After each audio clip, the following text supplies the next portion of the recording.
Welcome to Contracting Conversations. My name is Jim Valley, and I'm joined by my co-host, Scott Williams. Today, we are continuing our conversation with Steve Malashevitz, DAU's Learning Asset Manager for the Learning Curve Analysis course, Con 7420V. Welcome back, Steve. Well, thanks for having me back, Jim. All right, it's great having you. Can you tell us about Con 7420V? Well, we're going to be looking at quantity as it relates to the unit cost or unit price of a product or service. I'm going to guess that most of us share two basic beliefs when it comes to quantity. First, the more that I buy of a product or service, the lower the cost or price per unit. People shop at Sam's Club and Costco with that expectation. And wires companies entice you with offers of the more lines you get, the more you save. It's the quantity discount effect. Second, we would all likely agree that the more times that you do something, the more efficient you should get at doing it. The learning curve effect. When manufacturing an item or providing a service, those efficiencies go well beyond an individual's personal abilities. When building an item, there are improvements in the design of the item, the manufacturing production flow, the tooling, supply chain management, and the reduction in scrap, just to name a few. What we might more broadly call cost improvement. Con 7420 is a 5-day virtual instructor-led class that runs about 4.5 hours a day. On our first day, we address the different types of costs, how we categorize costs, and the relationships between those costs and quantity with respect to total cost or total price and unit cost or unit price. We'll use Excel to graph and fit the data. We'll look at modeling quantity discount curves in terms of an equation and in terms of a slope percentage. The remainder of the week, our focus is on learning curves, or broadly referred to as cost improvement curves. Don't count on a lot of slides. We'll be rolling up our sleeves and using Excel to fit, graph, and forecast trends in the data. Tuesday through Thursday, we will work with the two most common techniques, the unit and the cum average theories.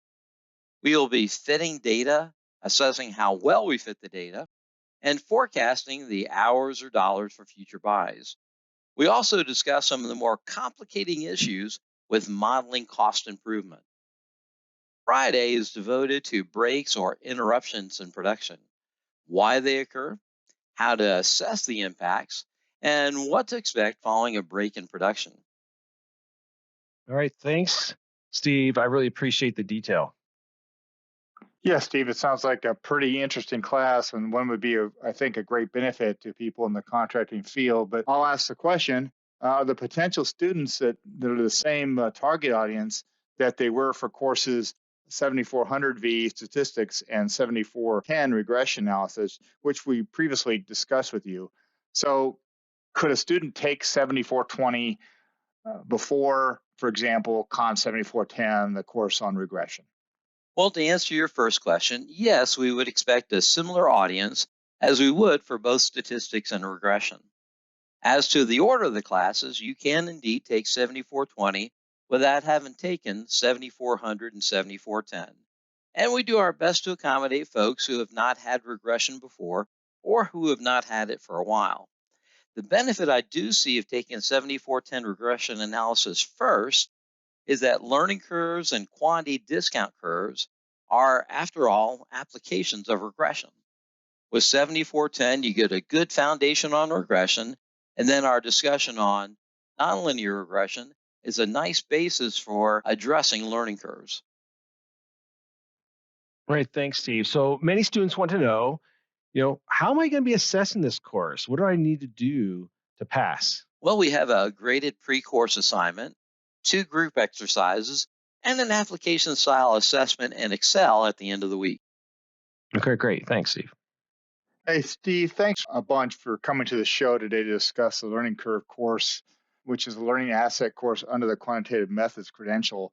We really appreciate you coming on the show and discussing the course. Well, thanks again for having me. Oh, you're welcome. That's all the time we have for today, but please, if you have not already, subscribe to our Contracting Conversations channel, type any comments below to include your questions for future discussions, and spread the word of this channel to your peers and to those you supervise or lead. Let us help you answer their questions, and we look forward to having future contracting conversations with you.